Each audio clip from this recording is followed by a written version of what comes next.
कहानी की शुरुआत होती है और कहानी की शुरुआत में हमें एक वर्ल्ड लेवल पर टूर्नामेंट दिखाया जाता है। इस टूर्नामेंट का लक्ष्य ये होता है कि जो भी इस टूर्नामेंट में जीतेगा वो इस दुनिया का नंबर 1 बेकर बन जाएगा।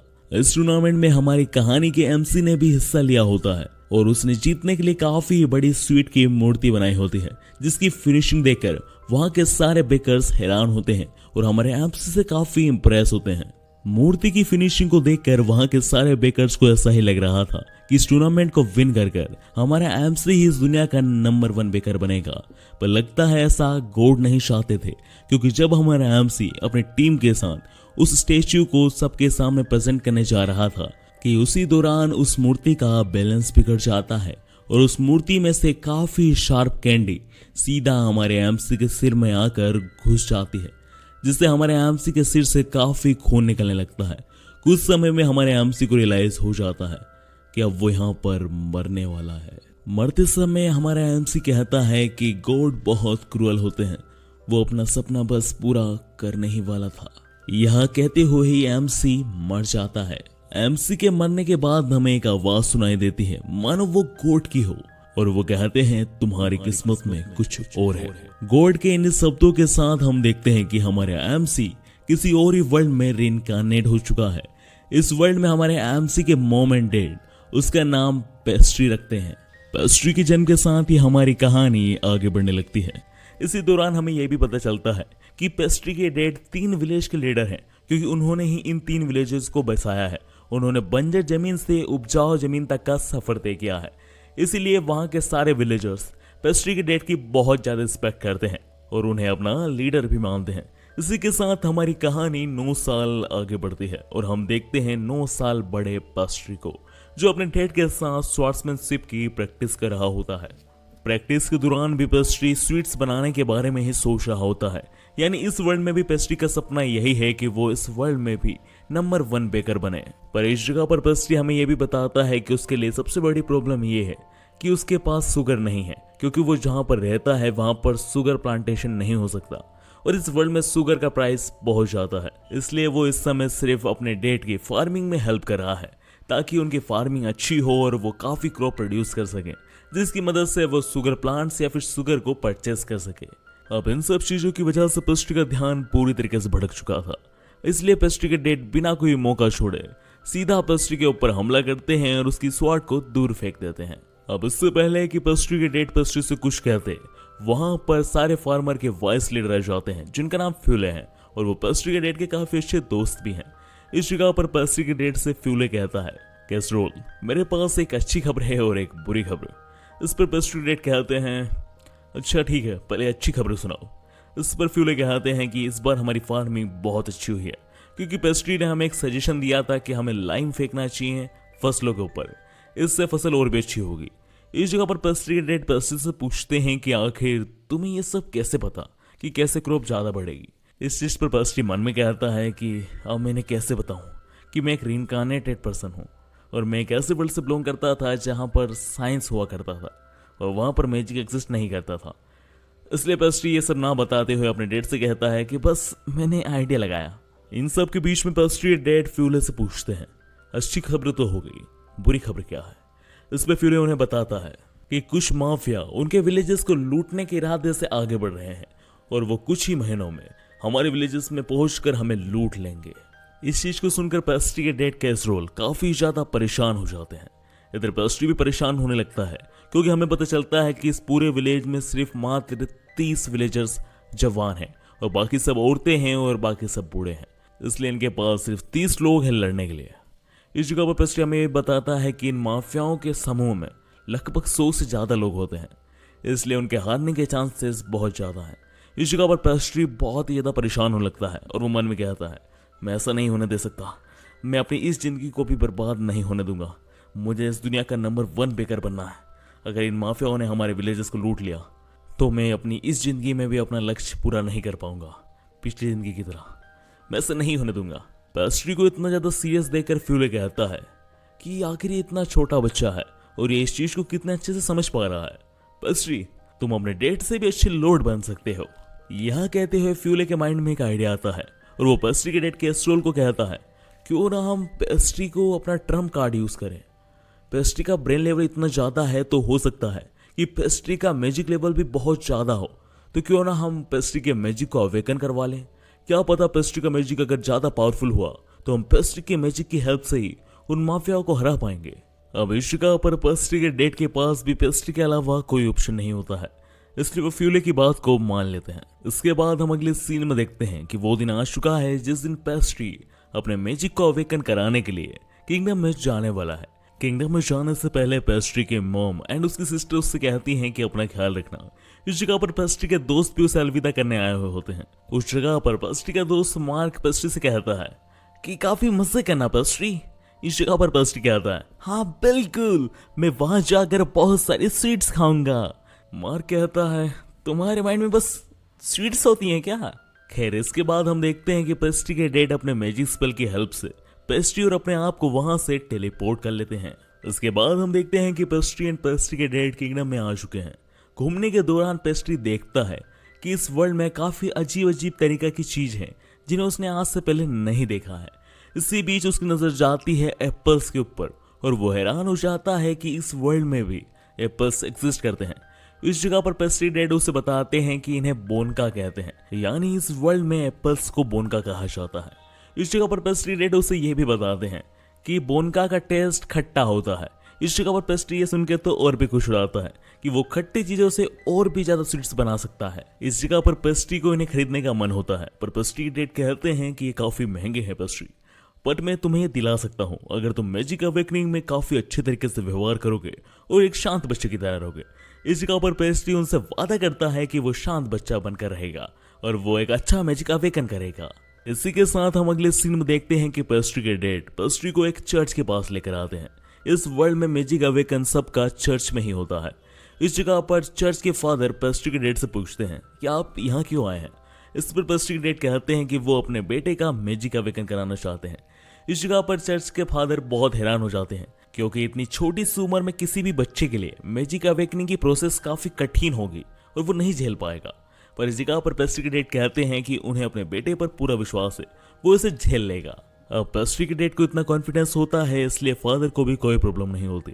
वो पेस्ट्री की मैजिक अवेकनिंग प्रोसेस के लिए तैयार हो जाते हैं। इसी बीच हमें पेस्ट्री के घर का सीन दिखाया जाता है जहां पर पेस्ट्री की सिस्टर फ्यूले से पूछ रही होती है, अंकल फ्यूले आखिर मैजिक अवेकनिंग में होता क्या है, क्योंकि जब मैं मैजिक अवेकनिंग के लिए गई थी तब मुझे पता चला था कि मेरे पास कोई मैजिक लेवल नहीं है।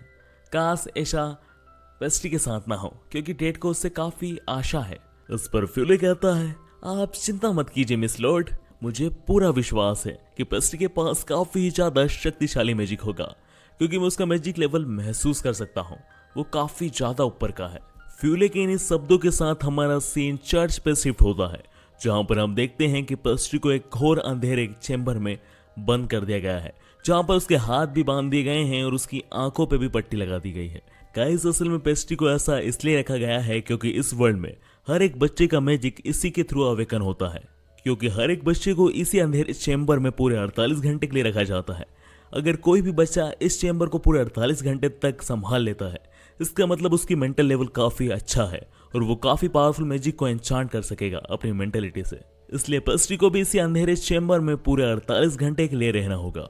पर इस जगह पर हम देखते हैं कि पेस्ट्री को तो कोई दिक्कत ही नहीं आ रही होती है क्योंकि उसे अंधेरे से बिल्कुल डर नहीं लग रहा था, क्योंकि आखिर उसका दिमाग तो एक काफी बड़े इंसान का है और साथ ही में बस वो वहां पर सो रहा है और वो अपने सपने में देख रहा होता है कि आखिर कैसे वो इस प्रोसेस को कंप्लीट कर कर यहाँ से काफी सारे एप्पल्स ले जाएगा और उनसे डिफरेंट डिशेस बनाएगा और ऐसे ही वो काफी मेहनत करेगा ताकि वो इस दुनिया का नंबर 1 बेकर बन सके।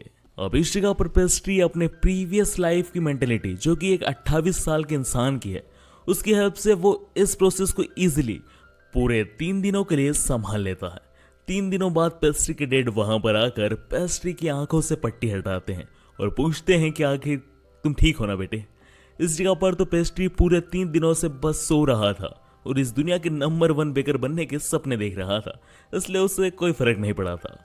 इसके बाद हम अगले सीन में देखते हैं कि पेस्ट्री और पेस्ट्री के डैड फादर के सामने होते हैं। इस जगह पर पेस्ट्री की बॉडी बहुत ही ज्यादा चमक रही थी, इससे हमें पता चल जाता है कि पेस्ट्री ने अपने मैजिक को अवेकन कर लिया है। इसी के साथ पेस्ट्री को फादर एक मैजिक स्क्रोल देते हैं जिसमें सब कुछ लिखा होता है कि आखिर पेस्ट्री का मैजिक किस टाइप का है और वो इसका इस्तेमाल कैसे कर सकता है। इसी के साथ हमारा सीन शिफ्ट होता है और हमें शाम का सीन दिखाया जाता है, जहां पर पेस्ट्री और पेस्ट्री के डैड चर्च से जा रहे होते हैं। जाते समय पेस्ट्री के डैड चर्च के फादर को कुछ डोनेशन देते हैं उनकी हेल्प करने के लिए, जिसके लिए फादर भी उनका शुक्रिया अदा करता है। फादर को अलविदा करके जब पेस्ट्री और पेस्ट्री के डैड जा रहे होते हैं, इस जगह पर पेस्ट्री के डैड पेस्ट्री से कहते हैं कि तुम्हारे पास काफी रेयर मैजिक है पेस्ट्री, ये बहुत ही ज्यादा रेयर है। अब इस जगह पर हमें अभी भी नहीं बताया जाता कि पेस्ट्री का मैजिक क्या है। खैर, इस जगह पर हम देखते हैं कि जैसा कि पेस्ट्री के डैड ने पेस्ट्री से वादा किया था कि अगर उसने प्रॉपर्ली मैजिक अवेकनिंग की प्रोसेस कर ली तो वो उसे एप्पल्स दिलाएंगे। वो वैसा ही करते हैं, वो पेस्ट्री को एप्पल्स दिला देते हैं।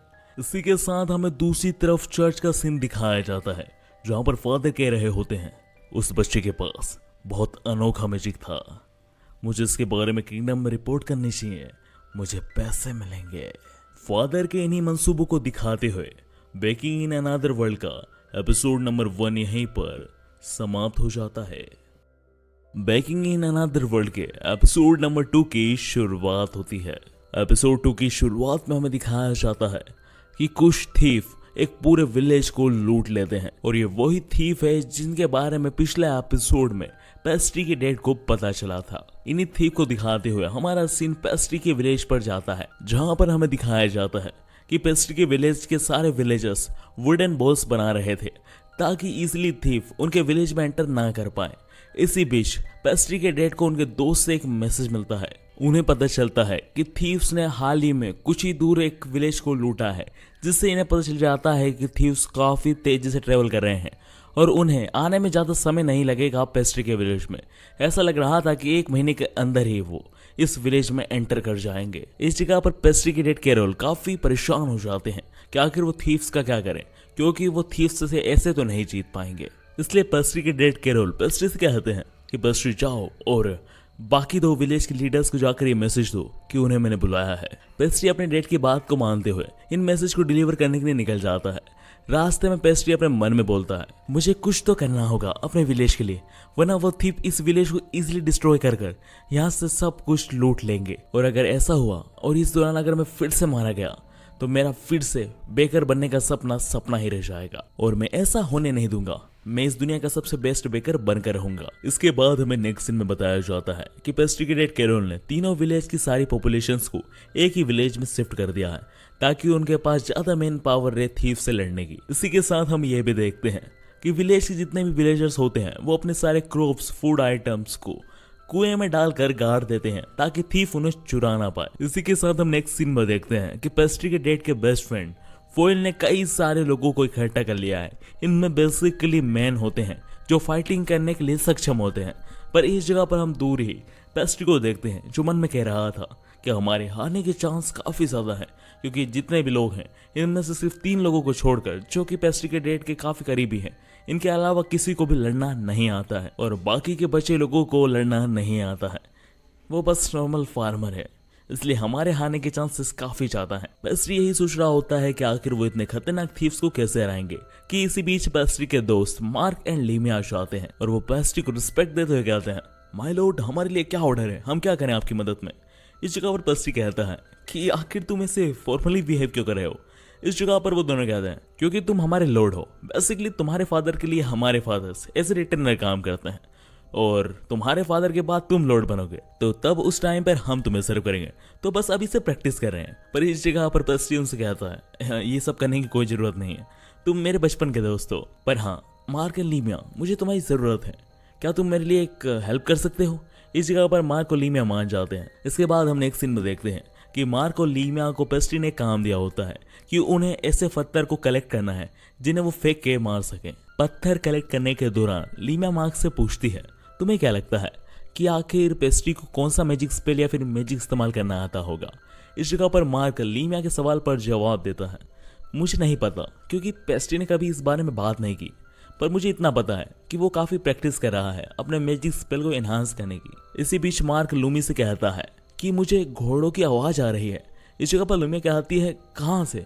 इसी बीच उनकी नजर जाती है कि जो थीफ आने वाले थे वो काफी जल्दी विलेज पे रेड मार देते हैं उन्हें देखते ही से सीधा मार्क एंड लूमी विलेज की तरफ भाग जाते हैं। इसके बाद विलेज में जाकर मार्क एंड लूमी सबको बता देते हैं कि थीफ उनके विलेज की बॉर्डर के पास आ गए हैं। इस जगह पर सारे विलेजर्स डरना शुरू कर देते हैं कि थीफ उन्हें जान से मार देंगे, उनके विलेज को जला देंगे, एवन वो सारा खाने का सामान चोरी कर लेंगे। अगर थीफ के हमले के बाद कोई बच भी गए तो वो भूखमरी से मर जाएंगे।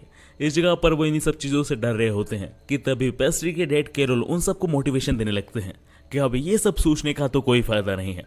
अगर हम हारे तो हमारे साथ वो सब होगा जो आप सोच रहे हैं। हमारे खाने चोरी होगा, हमारे घर जलाए जाएंगे, हमारे बीवी बच्चे खतरे में आ जाएंगे और हमें स्लेव भी बनाया जाएगा। सो अगर आप नहीं चाहते हैं कि आपके बीवी बच्चे स्लेव बने तो आपको लड़ना तो होगा, क्योंकि ऐसे डरने से कुछ नहीं होगा। अगर आप डरेंगे तब भी आपके साथ होगा, तो कम से कम कोशिश तो करिए लड़के। कैरोल की डैड की बात मानकर सारे विलेजर्स अब मोटिवेट हो जाते हैं, क्योंकि उनके पास कोई चारा नहीं है। अगर वो डरेंगे तो उनके साथ वो जरूर होगा जो सोच रहे हैं। अगर वो लड़े और अगर वो जीते तो वो इस जंग को जीत जाएंगे, इसलिए वो सब लड़ने के लिए तैयार हो जाते हैं। एंड इस जगह पर कैरोल अपने बेटे पेस्ट्री से पूछते हैं, तुम्हें क्या लगता है कि हमें यहाँ पर क्या करना चाहिए ताकि हम जीत सकें। इस जगह पर pastry as a baker mind के उसे सब कुछ समझाने लगता है।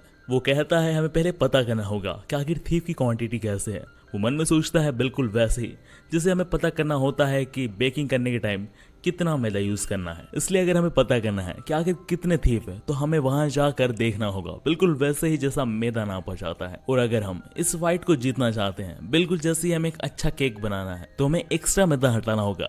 यानी हमें जो एक्स्ट्रा थीफ्स हैं जो विलेजर की क्वांटिटी से ज्यादा है, उन्हें वहीं पर हराना होगा जहां पर वो अभी स्टे कर रहे हैं। इस जगह पर वो ये सारी चीजें जो बेकिंग की रिगार्डिंग होती है वो अपने मन में सोच रहा था, और बाकी सब चीज थीफ के रिगार्डिंग की बात है अपने डैड को बता देता है। इस जगह पर पेस्ट्री के डैड को ये सब आइडिया अच्छे लगते हैं, क्योंकि उन्हें भी पता है अगर थीफ डायरेक्ट उनके ऊपर हमला करेंगे तो वो पक्का हार जाएंगे। इसलिए उनमें से किसी को पहले जाकर थीफ की क्वांटिटी को विलेजर की क्वांटिटी जितना करना होगा और बाकी बचे थीफ को हराना होगा। इसलिए वो डिसाइड करते हैं कि वो खुद और अपने फ्रेंड फ्यूल को अपने साथ ले जाएंगे और वहां पर जो एक्स्ट्रा थीफ हैं और जो थीफ्स हैं उनके साथ फाइट करेंगे, ताकि थीफ की क्वांटिटी विलेजर की क्वांटिटी के इक्वल हो जाए। जाने से पहले वो पेस्ट्री से कहते हैं, पेस्ट्री अब ये तुम्हारे ऊपर है कि तुम इस विलेज को संभाले रखो जब तक हम आते हैं। तुम ऑर्डर दे सकते हो, अब तुम्हें मैं यहाँ का पूरा इंचार्ज बना रहा हूँ। पेस्ट्री से यह कहने के बाद वो थीफ को ढूंढने निकल जाते हैं। उनके जाने के बाद हम देखते हैं कि पेस्ट्री अपने दोस्तों को कुछ प्लान एक्सप्लेन कर रहा होता है कि दूसरी तरफ हम देखते हैं कि फ्यूल और कैरोल थीफ को ढूंढते हुए उनकी लोकेशन पर पहुंच जाते हैं। वहां पर फ्यूल देखता है कि उन्होंने कई सारे स्लेव रख रखे हैं, यानी उन्होंने पिछले विलेज पर हमला किया होगा और वहां के लोगों को अपना स्लेव बना लिया है। यह देखते ही कैरोल को गुस्सा जाता है कि वो अपने विलेज के लोगों के साथ ये नहीं होने देगा, और फ्यूल से कहता है कि हमें अभी हमला करना होगा, वरना उनके विलेज के लोगों की भी यही कंडीशन होगी। इसके बाद हम देखते हैं कि फ्यूल और कैरोल एक सरप्राइज अटैक कर देते हैं उन सब थीफ पर। सरप्राइज अटैक होने के कारण थीफ को संभलने का मौका नहीं मिलता, जिसकी वजह से कैरोल और फ्यूल काफी सारे सिपाहियों को घायल कर देते हैं। बाकी बचे सिपाहियों को काफी गुस्सा आ जाता है और वो भी कैरोल और फ्यूल से इस चीज का बदला लेने के लिए उनके ऊपर हमला करने के लिए आगे बढ़ते हैं। पर इस जगह पर कैरोल और फ्यूल वहां से भागना शुरू कर देते हैं और उनके पीछे गुस्से से भरे हुए थीफ भी उन्हें मारने के लिए पीछे पड़ जाते हैं। इस जगह पर उन थीफ का लीडर उन्हें मना करता है कि ये कोई ट्रैप भी हो सकता है, पर वो काफी गुस्से में होते हैं, इसलिए वो थीफ उन दोनों का पीछा नहीं छोड़ते। इसी बीच हम दूसरी तरफ टावर पे एक ग्रेफ नाम के विलेजर को देखते हैं जो घोड़ों की कदमों की आवाज को सुनने की कोशिश कर रहा था। उसे जैसे ही सुनाई देता है कि कई सारे घोड़े विलेज के करीब आ रहे हैं, तो वो समझ जाता है कि थीफ अब विलेज के काफी करीब है। इसलिए वो एक फायर एरो रेडी करता है और उससे सीधा आसमान में चला देता है। ये एरो एक बेसिकली साइन टाइप होता है, जिससे सारे विलेजर्स को पता चल जाता है कि थीफ अब उनके करीब आ चुके हैं, अब लड़ने का समय आ चुका है। इस एरो को दूसरी तरफ फ्यूल और कैरोल भी देख लेते हैं। इस जगह पर कैरोल समझ जाता है कि पेस्ट्री ने कोई ना कोई आइडिया लगाया है, या फिर पेस्ट्री ने कोई ना कोई ट्रैप रेडी किया है ताकि वो इन सारे थीफ का सामना कर सके। इस जगह पर कैरोल समझ जाता है कि उसे वहां पर पहुंचना है इन थीफ को लेकर जहां से ये एरो निकली है, वहीं पर ट्रैप है। इसलिए कैरोल एंड फ्यूल उन सारे थीफ को उसी लोकेशन पर ले आते हैं जहां से एरो निकले थे। पर यहाँ पर ट्विस्ट मोमेंट तब आता है जब लोकेशन पर पहुंचते ही कैरोल एंड फ्यूल अपने घोड़े की डायरेक्शन चेंज करके बहुत ही तेजी से वहां से निकलने लगते हैं। पर इससे पहले कि थीफ उनका पीछा करना शुरू कर दे, उनके ऊपर हमला हो जाता है। इस जगह पर उनके ऊपर आग से लपटे हुए तीर और पत्थरों का हमला होता है। इस जगह पर हैरानी की बात थी कि पत्थरों का हमला और कोई नहीं छोटे बच्चे कर रहे होते हैं। इसी सीन को दिखाते हुए हमारी कहानी पास में जाती है, जहाँ पर हमें पता चलता है कि पेस्टी सबसे कहता है कि हमारे पास मेन की क्वांटिटी कम है एज कम्पेयर टू थीफ, इसलिए हमें बच्चों को भी साथ में लेना होगा इस लड़ाई में। पर बच्चों को लड़ाई में उतारने के लिए बच्चों के मॉम डैड नहीं मान रहे होते हैं। फिर इस जगह पर पेस्टी उन्हें एक्सप्लेन करता है कि बेसिकली ये सारे बच्चे टावर के ऊपर रहेंगे जहां पर थीफ नहीं पहुंच पाएंगे। इसी के साथ पेस्टी यह भी कहता है कि इन बच्चों को हथियार इस्तेमाल नहीं करने हैं, इन्हें बस गुलेर और रस्सी से बंधे पत्थरों को फेंकना है जो इन्हें बहुत अच्छे से आता है, जो कि ये चीज उन्हें काफी अच्छे से आती है। ये छोटे छोटे फ्रूट्स को अगर पत्थरों से तोड़ सकते हैं तो थीफ के ऊपर तो ये इजीली निशाना लगा सकते हैं। प्लीज आप समझिए, हमारे पास लड़ने के लिए इतने लोग नहीं हैं, और वैसे भी अगर हम हार गए तो इन बच्चों को स्लेव बना दिया जाएगा, तो प्लीज मेरी बात मानिए। पेस्टी की बातों का मतलब समझकर बच्चों के मॉम डैड मान जाते हैं। इसके बाद पेस्टी पूरा प्लान विलेजर्स और बच्चों को समझा देते हैं कि उनका काम क्या है और उन्हें क्या क्या करना है। इसी के साथ हमारा सीन प्रेजेंट में आता है, जहां पर हम देखते हैं कि पेस्टी का प्लान शुरू में तो बहुत अच्छे से काम कर रहा था, पर कुछ समय बाद वो सारे थीफ विलेजर्स के हमलों को डोज करने लग जाते हैं। इसी बीच हम देखते हैं कि थीफ का कैप्टन बिना कोई देरी करे सीधा अपने घोड़े के ऊपर चढ़ता है और वहां से कूदकर सीधा वॉल पर चढ़ने लगता है, जो कि आखिरी वॉल होती है विलेज के अंदर घुसने की।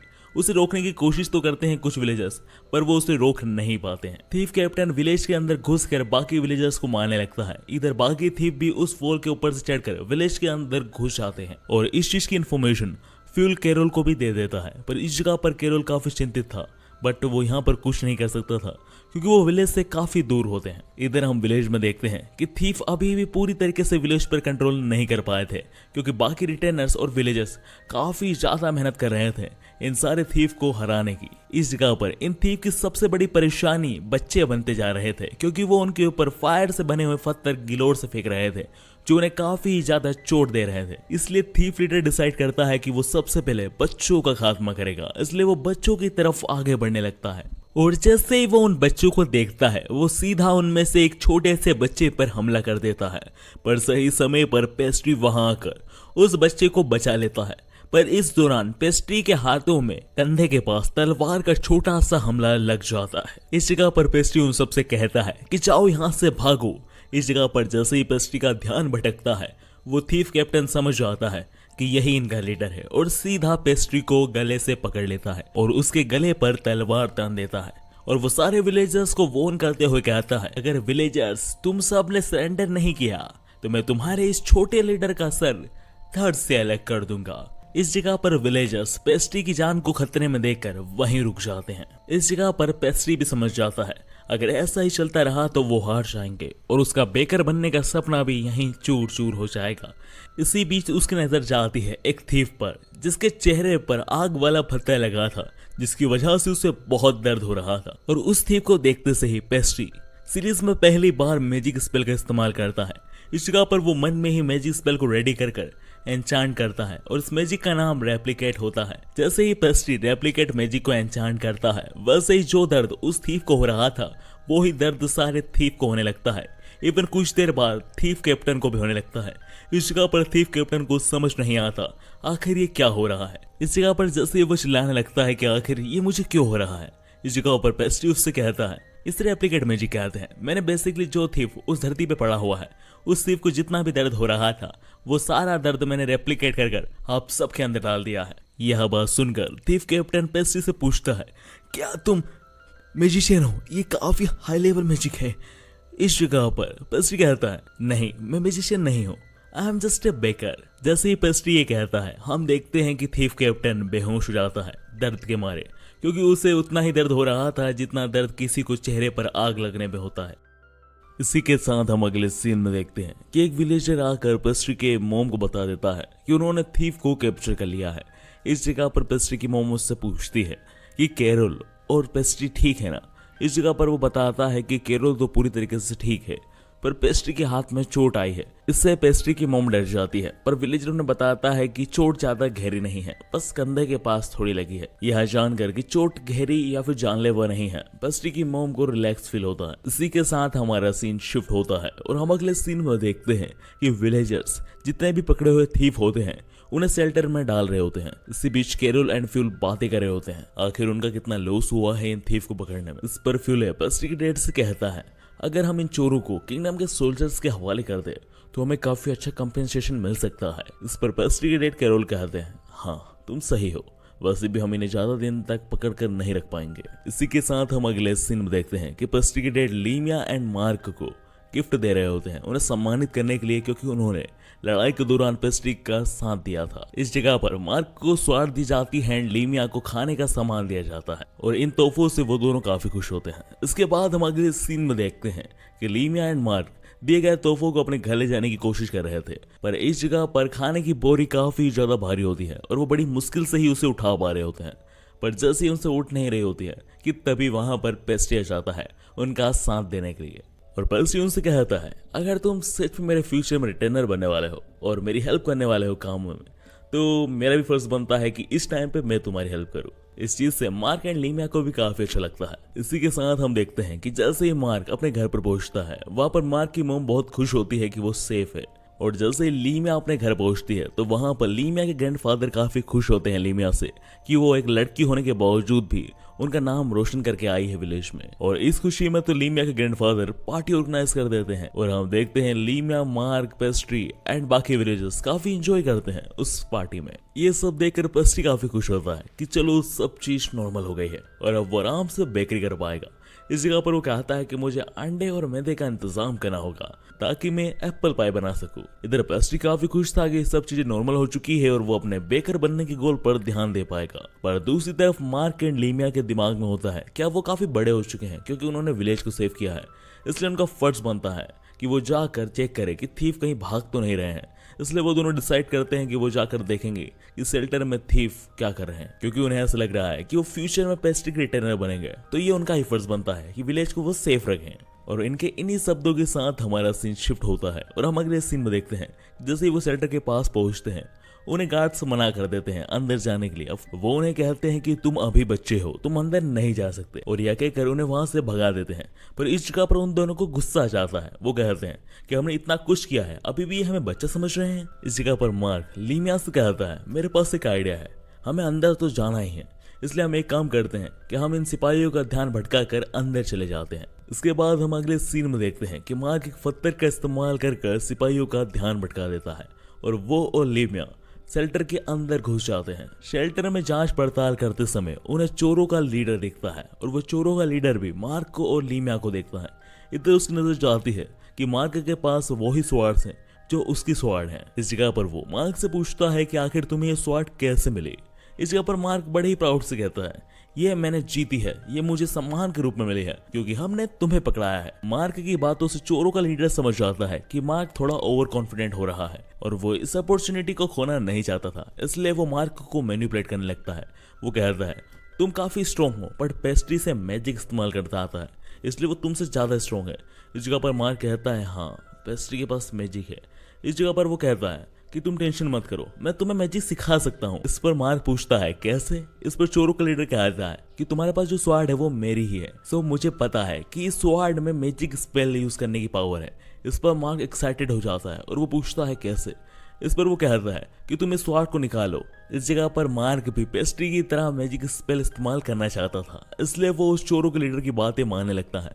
पर इस जगह पर लीमा उससे मना करती है, ये एक चोर है मार्क, ये तुम्हारी हेल्प क्यों करेगा। पर इस जगह पर तो मार्क के माइंड में सिर्फ एक ही चीज थी कि वो पेस्ट्री की तरह मैजिक स्पेल इस्तेमाल कर विलेज को बचाना चाहता है फ्यूचर में, इसलिए वो चोरों के लीडर की बात मानने लगता है और वो स्वार्ड निकाल लेता है। पर इस जगह पर हम देखते हैं कि उस चोरों के लीडर ने अपने हाथ काफी ढीले कर रखे थे, इसलिए वो जैसे ही देखता है कि उसकी स्वार्ड उसके काफी पास है, वो सीधा हाथ अपने खोलता है और मार्क से स्वार्ड छीनकर उसके गले पर तान देता है। अब इस जगह पर इससे पहले कि लीमिया मार्क को बचाने के लिए कुछ करती, चोरों का लीडर उसके ऊपर काफी खतरनाक हमला करता है, जिसकी वजह से उसे काफी ही गहरी चोट आ जाती है और उसके शरीर से खून भी बहने लगता है। इस पॉइंट तक शेल्टर के गार्ड्स पे जाते हैं और वो लीमिया को ऐसा पड़ा हुआ देखकर पूछते हैं कि आखिर क्या हुआ। इस जगह पर वो देखते हैं कि चोरों के लीडर ने मार्क के ऊपर तलवार तान रखी है और चोरों का लीडर शेल्टर के गार्ड्स को धमकी देते हुए कहता है कि अगर तुम आगे बढ़ने की कोशिश की या फिर मुझे रोकने की तो मैं इस लड़के की गर्दन धड़ से अलग कर दूंगा। इस जगह पर दूसरी तरफ ये बात हवा की तरह फैल जाती है और ये बात लीमिया के ग्रैंडफादर के घर तक भी पहुंच जाती है, जहां पर पेस्ट्री और बाकी सब पार्टी कर रहे होते हैं। वहां पर विलेजर के थ्रू पेस्ट्री को पता चल जाता है कि मार्क को हॉस्टेज बना लिया गया है और वहीं चोरों के लीडर ने लीमिया को काफी बुरी तरीके से इंजर्ड कर दिया है। इस जगह पर वो शेल्टर की तरफ आगे बढ़ने लगता है। इधर हमारा सीन फिर से शेल्टर की तरफ आता है, जहां पर हम देखते हैं कि चोरों का लीडर एक घोड़े के थ्रू मार्क को हॉस्टेज बनाकर वहां से फरार हो जाता है। कुछ समय बाद पेस्ट्री भी शेल्टर में आ जाता है, जहां पर वो लीमिया को घायल पड़ा हुआ देखता है। इधर उसे ये भी पता चलता है कि मार्क अभी भी चोरों का लीडर का हॉस्टेज बना हुआ है। इस जगह पर वो लीमिया को विलेजर्स के हवाले कर मार्क को बचाने के लिए निकल पड़ता है। रास्ते में वो सोचता है कि अभी तक सारे ट्रैप रास्ते से नहीं निकाले गए थे, तो हो सकता है कि वो थीफ उन ट्रैप में जरूर फंसेगा और जब तक वो इन चीजों को मैनेज कर रहा होगा तब तक मैं वहां पर पहुंचकर उसे इस्तेमाल करूंगा। और इसी बीच हम दूसरी तरफ देखते हैं कि जैसा पेस्ट्री ने सोचा था वैसा ही होता है। थीफ एक एक कर उसके ट्रैप में फंसते जा रहा था, जिसकी वजह से वो काफी ज्यादा स्लो हो गया था। इसलिए कुछ समय बाद पेस्ट्री उसे ढूंढ लेता है। इस जगह पर पेस्ट्री को देखकर वो लीडर कहता है, मुझे पता था कि ये सब हरकतें तुम्हारी होगी बच्चे। और यह कहकर वो अपनी स्वॉर्ड निकाल लेता है और कहता है, तुमने मेरा बहुत काम खराब किया है बच्चे, आओ मैं तुम्हारा खात्मा ही कर दूं। इसी के साथ हम देखते हैं कि पेस्ट्री ने भी अपनी स्वॉर्ड निकाल ली होती है और इस जगह पर वो याद कर रहा होता है कि अभी तक उसके डैड ने उसे स्वॉर्ड्समैनशिप में क्या क्या लेसन सिखाए हैं और आज वो उन सब का इस्तेमाल करेगा। पर वैसा ही होता है जैसा लग रहा था। पेस्ट्री के ऊपर चोरों का लीडर भारी पड़ने लगता है। इस जगह पर कुछ देर की लड़ाई के बाद तो पेस्ट्री की तलवार भी तोड़ देता है चोरों का लीडर और फिर सीधा पेस्ट्री के ऊपर हमला कर देता है। पर इसी सीन को दिखाते हुए हम दूसरी तरफ देखते हैं कि फ्यूले पेस्ट्री को ढूंढने की कोशिश कर रहा होता है अपने मैजिक स्पेल की मदद से। कुछ देर ढूंढने के बाद वो उस जगह पर आ जाता है जहां पर पेस्ट्री और चोरों के लीडर की लड़ाई हो रही थी कुछ समय पहले। वो वहां पर देखता है कि पेस्ट्री की तलवार टूटी पड़ी होती है, जिसे देखकर उसे पूरा अंदाजा हो जाता है कि चोरों के लीडर ने पेस्ट्री को जान से मार दिया है। और इसी बुरी खबर को लेकर शाम तक वो पेस्ट्री के घर तक पहुंच जाता है। इस जगह पर उसे यही डर था कि इस खबर को सुनते से ही पेस्ट्री की मोम को दिमागी धक्का न लग जाए। पर जैसे ही वो पेस्ट्री के घर का गेट खोलता है तो वो देखता है कि पेस्ट्री की मोम की गोद में पेस्ट्री बैठा होता है। इस जगह पर वो पूरा हैरान हो जाता है और इसी कंफ्यूजन के साथ फ्यूले पेस्ट्री से पूछता है, आखिर तुम कब आए यहाँ पर? फ्यूले के इस सवाल पर पेस्ट्री के डैड भी कहते हैं, हाँ फ्यूले, मुझे भी समझ नहीं आ रहा है कि ये इतनी जल्दी यहाँ कैसे आया मार्क को लेकर, और साथ ही में इसने चोरों का लीडर का सामना अकेले कैसे किया। और इसी क्वेश्चंस को जानने के लिए वो पेस्ट्री से पूछने लगते हैं। पर इस जगह पर पेस्ट्री हिचकिचा रहा होता है। वो कहता है, मुझे भी नहीं पता, बस मैं यहाँ पर आ गया। पर इस जगह पर पेस्ट्री के डैड को बहुत गुस्सा आ जाता है और वो कहते हैं, पहली बात, तुम मुझे बिना बताए ऐसे अकेले चोरों के लीडर से लड़ने क्यों गए, और दूसरी बात, आखिर चोरों के लीडर के साथ क्या हुआ, जल्दी बताओ। पेस्ट्री अपने डैड को इतने गुस्से में देखकर पेस्ट्री डर जाता है और वो फ्यूले और कैरोल को सब कुछ एक्सप्लेन करने लगता है। इस जगह पर वो एक्सप्लेन करते हुए कहता है कि असल में उसका जो मैजिक स्पेल है रेप्लिकेट, वो बिल्कुल वैसे ही काम करता है जैसे कॉपी पेस्ट काम करता है। वो किसी का भी मैजिक स्पेल एक बार देखकर उसे पूरा कॉपी कर देता है। इसलिए वो बताता है कि जैसे चोरों के लीडर ने उसके ऊपर हमले किया, वैसे ही उसने अपने ही डेट का टेलीपोर्टेशन मैजिक जिसे उसने पहले देख रखा था, उसे डिट्टो कॉपी कर अपने ऊपर पेस्ट कर लेता है, जिसकी वजह से वो और मार्क वहां से टेलीपोर्ट होकर सीधा विलेज में जाते हैं। यह बात सुनकर तो पेस्ट्री के डैड कैरोल बहुत ही ज्यादा हैरान हो जाते हैं कि ये मैजिक स्पेल तो बहुत ही खतरनाक है। इसकी हेल्प से तो पेस्ट्री सिर्फ एक बार किसी का मैजिक स्पेल देखकर उसे डिट्टो कॉपी कर सकता है, जिसकी वजह से वो कई सारे मैजिक स्पेल को बहुत जल्दी सीख सकता है। पर इस चीज से पेस्ट्री के डैड काफी ज्यादा डर जाते हैं। फिर हमें पता चलता है कि वो इस चीज से क्यों डर रहे हैं। वो पेस्ट्री से कहते हैं कि इस पावर के बारे में किसी को मत बताना पेस्ट्री, वरना अगर इस बारे में किसी को भी ज्यादा पता चला तो तुम्हारी इस पावर का गलत इस्तेमाल हो सकता है। इवन अगर ये बात किंगडम को भी पता चल गई तो किंग तुम्हें किंगडम के आर्मी में ज्वाइन करा देंगे, क्योंकि इस पावर की हेल्प से वो काफी स्ट्रॉन्ग बन जाएंगे। सो पेस्ट्री, इस पावर को छुपा कर रखना। ये पावर एक फॉरबिडन पावर है, ये बहुत खतरनाक है इंसानियत के लिए। इसके बाद हम अगले सीन में देखते हैं कि पेस्ट्री के डैड कैरोल फ्यूलेस कह रहे होते हैं, पर इस जगह पर एक परेशानी है फ्यूले, अगर उस चोर ने ये सब पावर देख ली है और अगर वो समझ चुका है तो कहीं वो इस सीक्रेट को रिवील ना कर दे कि पेस्ट्री एक फॉरबिडन पावर का ओनर है। पेस्ट्री के डैड के इन्हीं शब्दों के साथ हमें कुछ समय आगे का सीन दिखाया जाता है, जहां पर पेस्ट्री के डैड फ्यूले से कह रहे होते हैं कि हमारे सारे पैसे खत्म हो चुके हैं और अगर ऐसा ही चलता रहा तो हमें भूखमरी का भी सामना करना पड़ेगा। पैसों की इस तंगी को लेकर पेस्ट्री के डैड कैरोल एंड उनके बेस्ट फ्रेंड फ्यूले काफी ज्यादा परेशान हो रहे थे। इस जगह पर ये सारी बात पेस्ट्री को भी पता थी, इसलिए हम अगले सीन में देखते हैं कि पेस्ट्री अपने दोस्तों से सुझाव पूछ रहा था कि आखिर ऐसा हम क्या करें मार्क एंड लूमी, जिसकी वजह से हम पैसे अर्न कर विलेज की हेल्प कर सकें। पेस्ट्री के सवाल के ऊपर लूमी जवाब ढूंढने लगती है, पर इस जगह पर मार्क एकदम झटके से बोलता है और कहता है मेरे पास एक आइडिया है। असल में मार्क के इस आइडिया में पूरा फायदा सिर्फ मार्क का था, पर वो कहता है कि एक काम करो पेस्ट्री, मुझे तुम मैजिक सिखाओ जो तुम्हें आता है। जैसे ही मैं वो सीखूंगा फिर उसके बाद मैं बहुत अमीर हो जाऊंगा। इस जगह पर लूमी कहती है पहली बात कि तुम पेस्ट्री की तरह इतनी कम उम्र में मैजिक नहीं सीख पाओगे, और दूसरी बात अगर तुम मैजिक सीख भी गए तो पेस्ट्री को भी तो मैजिक आता है, उससे तुम पैसे कैसे बनाओगे, और मैजिक सीखने से पैसे नहीं मिलते हैं। इसी बात को लेकर उन दोनों के बीच में बहस होने लगती है, जिसे देखकर पेस्ट्री उन दोनों से कहता है तुम बिल्कुल कपल्स की तरह लग रहे हो, तुम फ्यूचर में काफी अच्छे और क्यूट कपल बनोगे। अब इस चीज को सुनकर मार्क शर्माने लगता है और वो गुस्से में पेस्ट्री से कहता है नहीं ऐसा कुछ नहीं है। इन सब की वजह से मार्क एंड लूमिया का मूड खराब हो चुका था, इसलिए पेस्ट्री उन दोनों का मूड ठीक करने के लिए उनसे कहता है कि जमीन पे ड्राइंग बनाओ, मैं तुम्हें एक जादू दिखाऊंगा। अब इस जगह पर मार्क एंड लूमिया दोनों एक्साइटेड हो जाते हैं क्योंकि उन्होंने अभी तक पेस्ट्री का मैजिक नहीं देखा था, इसलिए वो पेस्ट्री के कहते ही जमीन पर पेंटिंग बनाना शुरू कर देते हैं। कुछ देर में वो दोनों पेंटिंग बनाकर तैयार कर देते हैं, जहां पर पेस्ट्री सबसे पहले मार्क की पेंटिंग देखता है और उसे समझ नहीं आ रहा था कि मार्क ने बनाया क्या है। इस जगह पर मार्क उसे बताता है कि असल में ये पेंटिंग में वो एक ड्रैगन को मार रहा है। इस जगह पर पेस्ट्री मन में कहता है उसे लगा था कि ये एक कीड़ा है और उसके नीचे एक और छोटा कीड़ा है।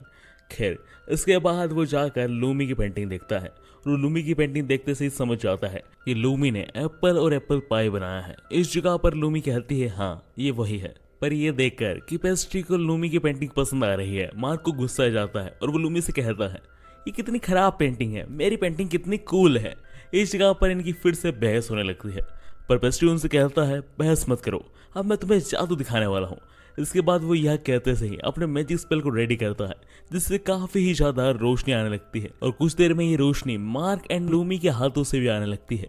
और जैसे ये मैजिक स्पेल खत्म होता है हम देखते हैं कि मार्क एंड लूमी ने जो जमीन पर ड्राइंग बनाई थी वही ड्राइंग मार्क एंड लूमी के हाथों पर भी छप जाती है, जिसे देखकर वो काफी शौक होते हैं। इस जगह पर पेस्ट्री उनसे कहता है चिंता मत करना, ये ड्राइंग 3 दिन में मिट जाएगी, पर ऐसा वुड एंड प्लांट पे नहीं होगा। अगर मैं ये ड्राइंग वुड और प्लांट पे बनाऊंगा तो वो हमेशा रहेगी। इस जगह पर लूमी उससे कहती है ये तो काफी कमाल की चीज है। और यह कहते हुए लूमी पेस्ट्री से पूछती है कि जैसे तुमने ड्राइंग को हमारे हाथ पे छापा है, वैसे क्या तुम हमें ड्राइंग में छाप सकते हो। अब यह सुनकर तो पेस्ट्री काफी खुश हो जाता है और वो लूमी को थैंक यू करने लगता है और वो कहता है मुझे एक आइडिया आया है, और यह कहकर वो वहां से भाग जाता है। इस जगह पर मार्क एंड लूमी को तो समझ ही नहीं आया था कि आखिर क्या आइडिया है। इधर हम दूसरी तरफ देखते हैं कि पेस्ट्री की मोम पेस्ट्री के डैड से पूछ रही होती है क्या हमारे पास सच में खाने के भी पैसे नहीं बचे हैं। इस चीज पे पेस्ट्री के डैड कहते हैं हाँ तुम बिल्कुल सही कह रहे हो, हमारे पास अब बिल्कुल भी पैसे नहीं बचे हैं। इनके बीच में ये बात चली रही होती है, किसी बीच वहां पर पेस्ट्री आ जाता है और वो अपने डैड से कहता है डैड आप चिंता मत कीजिए, मेरे पास एक आइडिया है जिससे हम काफी पैसे कमा सकते हैं एंड विलेज की हेल्प कर सकते हैं। अब इस जगह पर शुरुआत में पेस्ट्री के डैड को समझ नहीं आ रहा था कि आखिर पेस्ट्री क्या कह रहा है। इस जगह पर पेस्ट्री कुछ नहीं करता, बस वो अपनी मॉम की पिक को अपने मैजिक स्पेल की मदद से अपने हाथ में रखे वुड में छाप देता है और ये चीज अपने डैड को दिखा देता है। वुड पर बनी हुई ड्राइंग को देखकर पेस्ट्री के डैड के बेस्ट फ्रेंड फ्यूले कहते हैं ये तो बिल्कुल डिट्टो वैसा ही है जैसे तुम्हारी मॉम दिखती है पेस्ट्री, ये तुमने कैसे किया। इस जगह पर पेस्ट्री कहता है आपको तो पता ही है मेरे मैजिक स्पेल से मैं कुछ भी कॉपी कर सकता हूँ, वैसे ही मैंने मॉम का फेस कॉपी कर इसे यहाँ पर छाप दिया। पेस्ट्री अपने डैड से कहता है सो डैड आप क्या कहते हैं, ऐसी पेंटिंग बनाकर हम काफी ज्यादा पैसे कमा सकते हैं। इस पर पेस्ट्री के डैड कैरोल कहते हैं हाँ पेस्ट्री तुम बिल्कुल सही कह रहे हो, हम रॉयल फैमिली या फिर मेरी सेरेमनी में ऐसी पेंटिंग बनाकर काफी पैसे कमा सकते हैं। पर इस जगह पर फ्यूले कहता है पर इससे तो पेस्ट्री के मैजिक के बारे में सबको पता चल जाएगा। फ्यूले की इस बात पर पेस्ट्री कहता है कि मैं ऐसा प्रिटेंड करूंगा कि सिर्फ मैं ड्राइंग ही कॉपी कर सकता हूं और कुछ भी नहीं। पेस्ट्री की इस बात पर पेस्ट्री के डैड कहते हैं हाँ, तुम बिल्कुल सही कह रहे हो पेस्ट्री। वैसे भी ड्राइंग करना कोई गुनाह नहीं है और इस जगह पर हम और कुछ कर भी नहीं सकते। हमें तुम्हारी जरूरत है पेस्ट्री। एपिसोड की शुरुआत में हम देखते हैं कि पेस्ट्री और पेस्ट्री की डेट कैरोल किंगडम के ड्यूक की पार्टी में गए होते हैं, जहां पर वो बहुत ही होनर से उनसे बात कर रहे होते हैं। इसी बीच ड्यूक बताते हैं कि ड्यूक का बेटा अब काफी बड़ा हो चुका है। इसके बाद ड्यूक अपने बेटे को इंट्रोड्यूस करते हैं कैरोल से, जहां पर ड्यूक का बेटा काफी नर्वस हो रहा था क्योंकि उन्होंने कैरोल की काफी सारी तारीफें सुनी थी और उनकी नजर में कैरोल एक हीरो की तरह था, जिसने एक बंजर जमीन को भी उपजाऊ बना दिया अपनी मेहनत से। इसके बाद कैरोल भी अपने बेटे पेस्ट्री को ड्यूक को इंट्रोड्यूस करता है। इस जगह पर ड्यूक पेस्ट्री के बारे में पहले से सुन चुका था। वो कहता है, मैंने सुना है बच्चे तुम काफी यूनिक सा मैजिक स्पेल तैयार करते हो, हमें दिखाओ जरा। ड्यूक के कहते हैं पेस्ट्री बिना कोई देरी करे एक रुमाल पर एक ड्राइंग बना देता है। वो ये ड्राइंग असल में एक लड़की की होती है। हूबहू ड्राइंग को देखकर वहां पर खड़े सारे पार्टी के लोग हैरान हो जाते हैं क्योंकि उस वर्ल्ड में पिक या फिर सेल्फी जैसा कुछ एग्जिस्ट नहीं करता है। पेस्ट्री के इस मैजिक स्पेल को देखकर ड्यूक पेस्ट्री की तारीफ करता है कि तुम काफी ज्यादा टैलेंटेड हो कम उम्र में। ड्यूक के मुंह से तारीफ सुनते हुए पेस्ट्री कहता है शुक्रिया। एंड इसी के साथ ही पेस्ट्री एक रिक्वेस्ट रखता है ड्यूक के सामने, ऑनरेबल ड्यूक, मैं पूरी रिस्पेक्ट के साथ मेरी और मिस मार्ग्रेव की तरफ से इस रुमाल को आपके बेटे को गिफ्ट करना चाहता हूँ। इस जगह पर ड्यूक कहते हैं, मार्ग्रेव नाम सुना सुना सा लग रहा है। इस जगह पर पेस्ट्री ड्यूक को बताता है कि मिस मार्ग्रेव और कोई नहीं पड़ोसी किंगडम के किंग की तीसरी बेटी है। ड्यूक बताता है कि कुछ समय पहले यहाँ से आने से पहले वो वहां गए थे और वहां पर उन्हें पता चला कि नेबरिंग कंट्री के किंग की तीसरी बेटी पेट्रा मार्ग्रेव बिल्कुल आपके बेटे की तरह अपने किंगडम की उत्तराधिकारी बनने वाली है, इसलिए उनकी जान को खतरा है, इसलिए वो अपने किंगडम को छोड़कर इस किंगडम में नहीं आ सकी, इसलिए उन्होंने हमें भेजा यहाँ पर आपको तोहफा देने के लिए। इसी बीच ड्यूक का बेटा मिस मार्ग्रेव को देखकर कहता है, ये तो बहुत क्यूट दिखती है। इस जगह पर पेस्ट्री भी उसे बोतल में डालने लग जाता है और कहता है, हाँ ये बहुत क्यूट है एंड हाँ आपको पता ना हो तो ये भी कुछ दिन में आपकी ही तरह उत्तराधिकारी बनने वाले हैं और इसलिए उन्होंने पार्टी रखी है और वो चाहती हैं कि आप भी उस पार्टी में आए और उनसे दोस्ती करें। इस जगह पर ड्यूक मना करने लगता है, नहीं नहीं नहीं वो नहीं आ सकता। पर इस जगह पर ड्यूक का बेटा तो बहुत एक्साइटेड हो जाता है और वो जाने के लिए तैयार हो जाता है। इसी बीच ड्यूक मन में कहता है, कितना बेवकूफ है, इसे समझ नहीं आ रहा है कि ये शादी कराना चाहते हैं इसकी और पेट्रा की। इस जगह पर ड्यूक पेस्ट्री को देखकर ये भी कहते हैं, ये लड़का बहुत चालाक है। इधर ड्यूक परेशान हो रहे होते हैं कि वहीं दूसरी तरफ ड्यूक का बेटा स्पेच काफी ज्यादा एक्साइटेड होता है मिस पेट्रा से मिलने के लिए, इसलिए वो पेस्ट्री से पूछता है कि आखिर हम कब जा रहे हैं उनके किंगडम में। इस जगह पर ड्यूक कहता है, तुम नहीं जा सकते, तुम सेफ नहीं हो। इस जगह पर पेस्ट्री कहता है, इसकी कोई दिक्कत नहीं है, मेरे डेड को टेलीपोर्टेशन मैजिक आता है, वो इन्हें डायरेक्ट टेलीपोर्ट कर देंगे दूसरे किंगडम में। इस चीज को सुनकर तो स्पेक काफी ज्यादा खुश हो जाता है और इधर ड्यूक परेशान होने लगता है कि आखिर अब वो क्या करें। इस जगह पर पेस्ट्री ड्यूक को देखकर समझ जाता है कि उसे ड्यूक को मनाना होगा वरना उसके पेंटिंग के सारे एफर्ट जा चले जाएंगे। इस जगह पर वो ड्यूक के कानों में कहता है कि मिस मार्ग्रेव के पास काफी बड़ी आर्मी है और जैसे वो लीडर बनेंगे अपने किंगडम की तो वो आर्मी आपके अंडर हो जाएगी और फिर आपके किंगडम की आर्मी इस कंट्री की सबसे खतरनाक आर्मी बन जाएगी। अब यह सुनकर ड्यूक को भी इसमें काफी फायदा लगता है, इसलिए वो पार्टी में अनाउंस कर देते हैं कि वो मिस मार्ग्रेव की क्राउन सेरेमनी यानी वो सेरेमनी जिसमें उन्हें उत्तराधिकारी से लीडर बनाया जाएगा उसमें वो जरूर जाएंगे अपने बेटे के साथ। ड्यूक के इन शब्दों के साथ हम अगले सीन में देखते हैं कि ड्यूक का बेटा स्पेक पेस्ट्री के पास आता है, जहां पर पेस्ट्री उन्हें रिस्पेक्ट के साथ लॉर्ड कहता है। पर इस जगह पर स्पेक कहता है कि तुम्हें मुझे लॉर्ड कहने की कोई जरूरत नहीं है पेस्ट्री, तुम मुझे डायरेक्ट स्पेक कह सकते हो। इस पर पेस्ट्री मान जाता है। इस जगह पर स्पेक पेस्ट्री से कहता है, मुझे तुमसे कुछ काम है। इस जगह पर पेस्ट्री बोलता है, हाँ बोलिए आप। इस पर स्पेक कहता है कि पेस्ट्री तुम्हें क्या पता है कि मिस मार्ग्रेव को क्या क्या पसंद है, मैं उन्हें इम्प्रेस करना चाहता हूँ। इस पर पेस्ट्री कहता है, मैं उनसे एक बार मिला हूँ बट मैंने उन्हें जब कुकीज दी थी तो उन्हें वो बहुत पसंद आई थी। आई थिंक उन्हें अच्छी कुकी खाना पसंद है। इस पर स्पेक पूछता है कि वो कुकीज तुमने खुद बनाई थी इतनी छोटी उम्र में। इस पे पेस्ट्री कहता है, हाँ मुझे कुकीज बनाना बहुत पसंद है। इस पर स्पेक कहता है, ये तो अच्छी बात है बट मैं तुमसे कुछ और भी चाहता हूँ। इस पर पेस्ट्री कहता है, क्या? इस पर स्पेक कहता है, क्या तुम मिस मार्ग्रेव के कपड़े थोड़े कम कर सकते हो क्या, जो तुमने ड्राइंग बनाई है उसमें से? इस चीज पर पेस्ट्री मन में कहता है, मैन विल बी मैन। और इसी के साथ हमारा सीन कुछ समय आगे जाता है, जहां पर हम देखते हैं कि पेस्ट्री के विलेज की कंस्ट्रक्शन अब काफी अच्छे से चलने लगी है। अब उनके पास पैसे की कमी अब कम हो चुकी है पेस्ट्री की पेंटिंग की वजह से, जिसकी हेल्प से वो लोगों की मैरिज में हेल्प कर रहे हैं और पेंटिंग को बेच रहे हैं। इसी के साथ हमें पेस्ट्री के डैड एंड उनके बेस्ट फ्रेंड फ्यूले को दिखाया जाता है, जहाँ पर फ्यूले पेस्ट्री के डैड से कहते हैं, मैंने पहली बार इतना मेहनती लीडर देखा है जो इतनी मेहनत कर रहा है सिर्फ अपनी प्रजा के घरों को और स्ट्रक्चर को ठीक करने के लिए, ताकि उन्हें परेशानी ना हो। इस पर पेस्ट्री के डैड कहते हैं, हाँ अब ये मेरा फर्ज है, उन्होंने मुझे लीडर माना है तो ये मेरा फर्ज बनता है कि मैं उन्हें सेफ रखूं। इसी के साथ वो ये भी कहते हैं कि मैं ये नहीं कर पाता अगर मेरा बेटा पेस्ट्री ना होता। इसी बीच पेस्ट्री भी वहां पर आ जाता है और वो अपने डैड से कहता है कि उनके पास 2 लेटर आए हैं, एक लेटर ड्यूक की तरफ से आया है और एक मर्चेंट की तरफ से।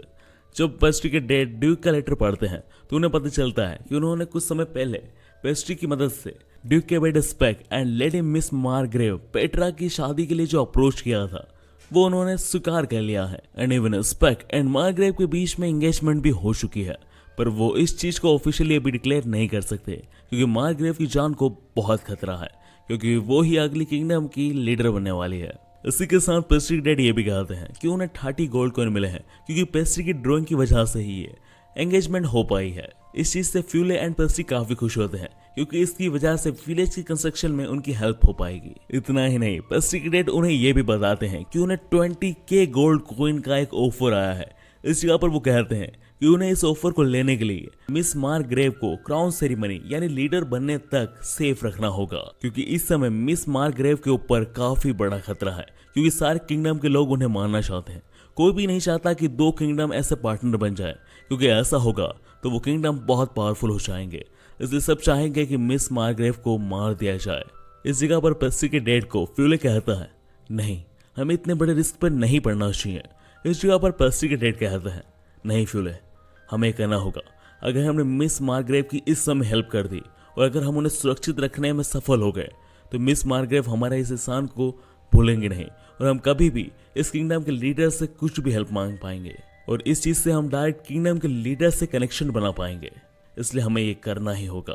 और वैसे भी हमें पैसों की अभी भी जरूरत है, अभी भी विलेज में इनफ पैसे नहीं है, तो हमें ये करना ही होगा, हमारे पास कोई ऑप्शन नहीं है। इस जगह पर पेस्ट्री भी मन में कहता है, हाँ विलेज के लिए भी और मेरे बेकर बनने के सपने के लिए भी मुझे भी इस चीज में हेल्प करनी ही होगी। इतने पैसों से मैं काफी सारी स्वीट बना पाऊंगा और इस दुनिया का नंबर 1 बेकर बन जाऊंगा। पेस्ट्री अपने सपने को याद कर वहां से जाने लगता है कि इस जगह पर पेस्ट्री के डैड ने दूसरा लेटर जो कि मर्चेंट से आया था उसे भी पढ़ लेते हैं। उस लेटर को पढ़ते ही पेस्ट्री के डैड सीधा पेस्ट्री को रोकते हैं और उससे कहते हैं, कहाँ जा रहे हो बेटा, ये क्या है यहाँ पर तुम देख रहे हो, तुमने एक पूरी कार्ट भरकर एप्पल बुलाया है और एक पूरे बैरल भरकर तुमने शुगर बुलाई है। तुमने वो सारे पैसे खराब कर दिए जो मैंने तुम्हें दिए थे।